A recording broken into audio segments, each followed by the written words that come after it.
Hello students, मी धनश्री तुमचं आस विद्यालयामध्ये खूप खूप खूप स्वागत करत आहे. तर आजचा आपला विषय आहे कॉम्प्युटर म्हणजेच संगणक आणि आपल्या चॅप्टरचं नाव आहे मायक्रोसॉफ्ट वर्ड. आणि आज या सेशनमध्ये आपण पाहणार आहोत होम टॅब. तर आपण याच्या मागच्या सेशनमध्ये पाहिलं की मायक्रोसॉफ्ट वर्डचे काय उपयोग असतात. आपण वेगवेगळ्या क्षेत्रात कॉम्प्युटरमध्ये मायक्रोसॉफ्ट वर्ड कसे यूज करतो, पण वेगवेगळ्या क्षेत्रात कॉम्प्युटरमध्ये मायक्रोसॉफ्ट वर्ड कसे यूज करतो. ठीक आहे. तर तुम्ही मागचा सेशन पाहिलाच असेल, तो सेशन पहा तर तुम्हाला हा सेशन समजेल.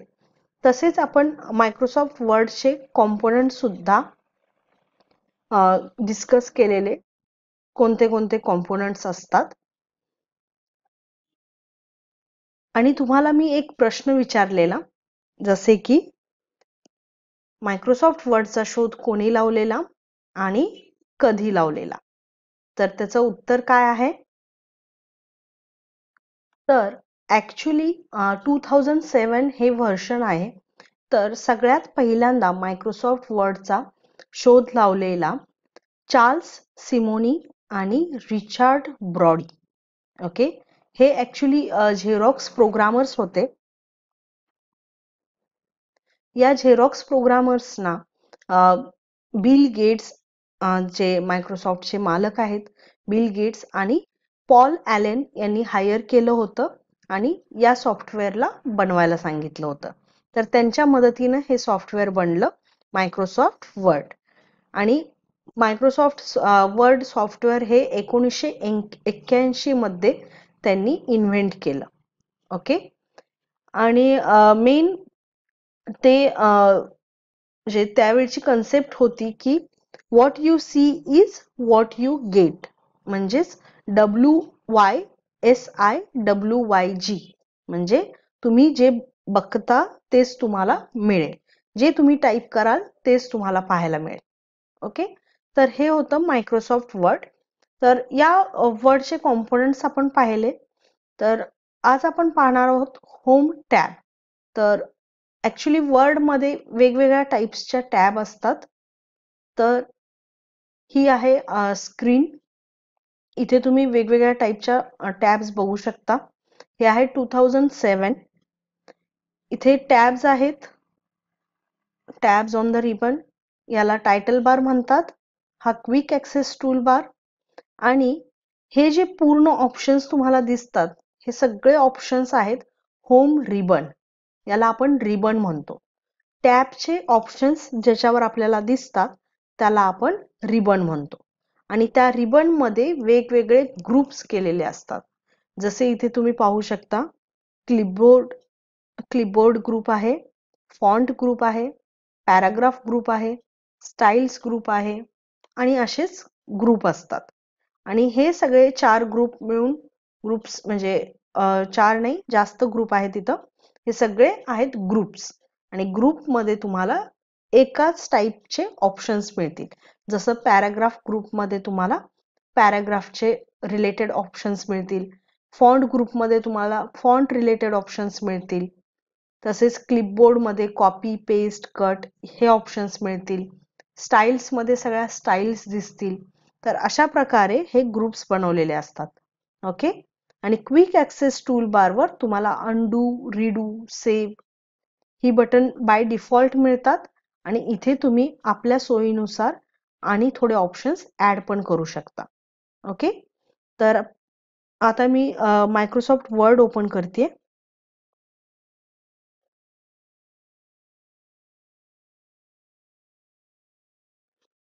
मी मायक्रोसॉफ्ट वर्ड 2019 वापरते. सगळे सेमच असतात, फक्त थोडेफार फीचर्स जे आहेत ते चेंज होतात. तर हे आहे first screen of Microsoft word. तर पहिली स्क्रीन आहे. इथे तुम्ही पाहू शकता होम, न्यू, ओपन या गोष्टी आहेत. न्यू म्हणजे नवीन डॉक्युमेंट आपल्याला क्रिएट करायचं असेल तर आपण न्यू वापरतो. आणि ओपन म्हणजे जर एक्झिस्टिंग, म्हणजे जर पहिल्यापासून डॉक्युमेंट रेडी असेल तर आपण इथे ओपन वापरतो. तर आपण सध्या इथे ब्लँक डॉक्युमेंट क्रिएट करणार आहे.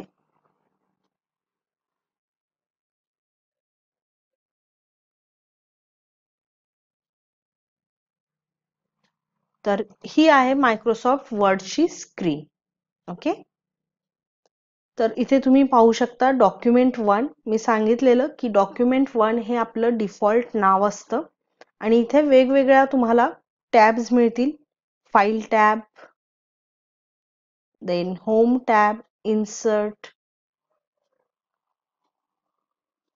Design, layout, reference, mailings, review, view, developer आणि हेल्प.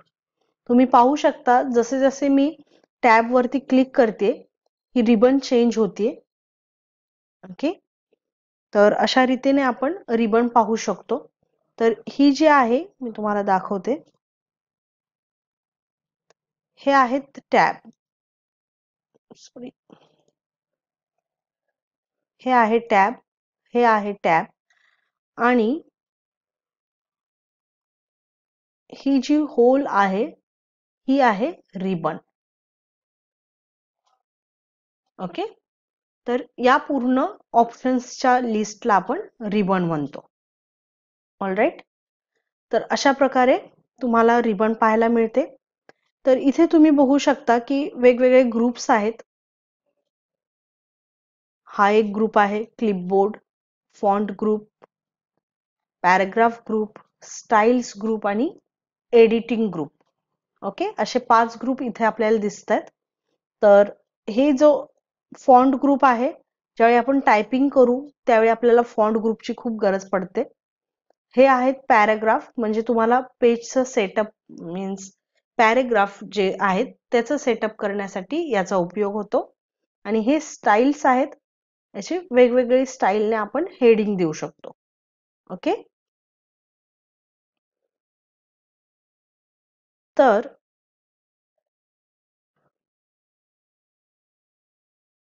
ते आपण पाहू फाईल टॅब मध्ये काय आहे.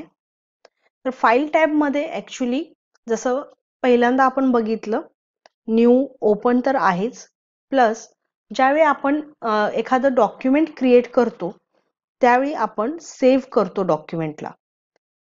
आणि इथे तुम्ही 2 ऑप्शन्स पाहू शकता, सेव्ह आणि सेव्ह ॲज. तर या 2 ऑप्शन मध्ये काय फरक आहे सेव्ह आणि सेव्ह ॲज मध्ये? तर डॉक्युमेंट समजा तुम्ही क्रिएट केलं आणि क्रिएट करून त्या डॉक्युमेंटला सपोज XYZ असं नाव दिलं आणि आता त्या डॉक्युमेंटमध्येच तुम्हाला अशा थोड्याफार चेंज करून आणि दुसरं तसंच डॉक्युमेंट पाहिजे, तर तुम्ही काय कराल की ते डॉक्युमेंट ॲज इट इज ठेवाल, त्याच्यात थोडेसे चेंज कराल आणि सेम डॉक्युमेंट सेव्ह ॲज करून आपण दुसऱ्या नावानं सेव्ह करू शकतो. म्हणजे काय होईल, दोन्ही डॉक्युमेंट ॲज इट इज राहतील. नाहीतर जर सेव्ह जे ऑलरेडी XYZ जी फाईल आहे त्यातच जर तुम्ही चेंज केला आणि सेव्ह केला तर ती फाईल चेंज होते. ओके. आणि जर तुम्हाला ती फाईल चेंज न करता आणि सेम दुसरी फाईल पाहिजे असेल त्यावेळी तुम्ही सेव्ह ॲजचा वापर करता. ओके. तर इथे फॉन्ट आहे, तर इथे मी लिहित आहे hello my name is Dhanashree. Okay.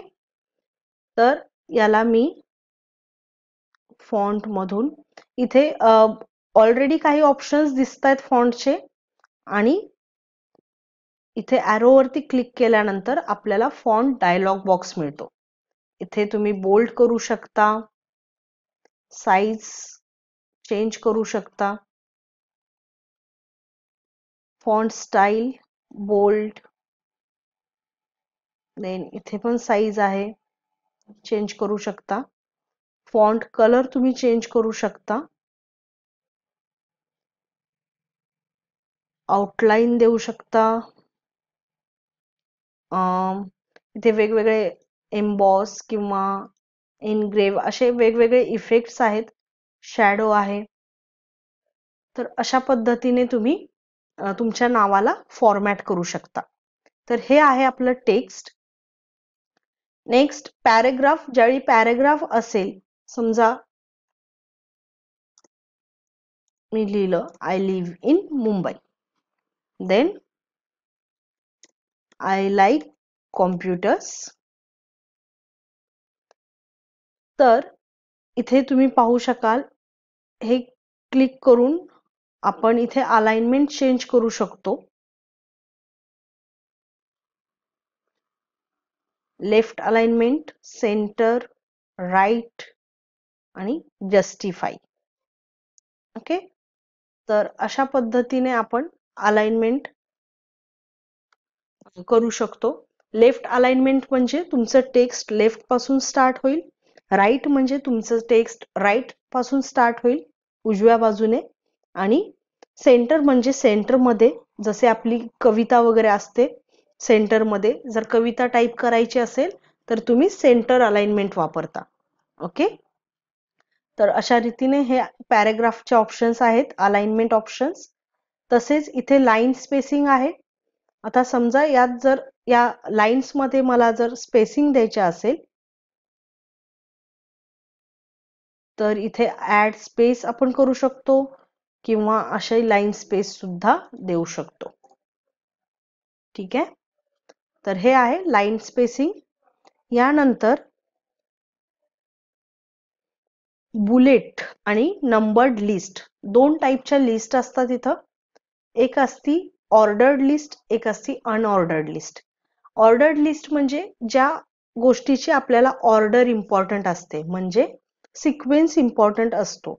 जसे की तुमच्या शाळेत अटेंडन्स, आपण ज्यावेळी अटेंडन्स घेतो त्यावेळी रोल नंबर वाईज सगळ्या स्टुडंट्सचे नाव असतात. तर तिथे आपल्याला काय लागतं, ऑर्डर लागती, म्हणजे सिक्वेन्सली लागतं. त्यावेळी आपण नंबर्स वापरतो. हे आहेत नंबर्सचे प्रकार. वेगवेगळ्या स्टाईलमध्ये आहेत हे numbers. Roman numbers, capital ABC, small ABC. तर इथे तुम्ही पाहू शकता, सपोज मी लिहिलं XYS, एनी नाव, मी जस्ट रॅन्डमली काही लिहिते, तर ऑटोमॅटिक हे नंबर्स तुम्हाला दिसतात. ओके. तसेच तुम्हाला जर बुलेटेड लिस्ट करायचे असेल, जसे समजा तुम्हाला स्टेशनरी आयटम बनवायचे असतील, तर तुम्ही बुलेट्स देऊ शकता. बुलेट्स मध्ये पण वेगवेगळ्या प्रकार आहेत इथे. तर बुलेट्स लिस्ट मध्ये तुम्ही लिहू शकता पेन, पेन्सिल, इरेजर, अशा गोष्टी देऊ शकता. तर बुलेट्स मध्ये ऍक्च्युली आपल्याला हे नको आहे. आपण बुलेट्स मध्ये ऑर्डर सिक्वेन्स आपल्याला नको आहे, त्यामुळे आपण इथे बुलेट्स वापरल्या. ओके. तर अशा पद्धतीने दोन लिस्ट आहेत, नंबर्ड लिस्ट, बुलेटेड लिस्ट. इथे डेफिनेशन लिस्ट असते, मल्टी लेवल लिस्ट असते. तर हे आपल्याला ज्यावेळी आपल्याला गरज पडते, आपण ह्या लिस्ट करतो, की आपल्याला एक टॉपिक असतो, त्याच्यानंतर एक टॉपिक असतो. तर समजा क्वेश्चन पेपर ज्यावेळी आपण बनवतो, त्यावेळी अशा लिस्टचा उपयोग होतो, की आन्सर द फॉलोइंग. आता इथे जर आपण बघू, ए जर लिहिलं, तर ही झाली multi level list. Okay. Like what is the use of MS word. तर अशा पद्धतीने आपण ह्या वेगवेगळ्या लिस्ट आपल्या रिक्वायरमेंट नुसार वापरू. तर हे जस्ट एक रिव्ह्यू झाला. आता याचा यूज करून आपण डॉक्युमेंट एका सेशन मध्ये ऍक्टिव्हिटी म्हणून पाहणार आहोत. त्याच्या आधी आपल्याला सगळ्या टॅब बद्दल माहिती घ्यायची, त्याच्यानंतर आपण ऍक्टिव्हिटी करू. ओके. तर आज आपण काय शिकलो? आज आपण पाहिलं होम टॅब आणि होम टॅबचा वापर. तसेच आपण पाहिलं की वर्ड मध्ये save, save as, open, new या सगळ्या ऑप्शन्सचा काय उपयोग असतो. ओके. Thank you.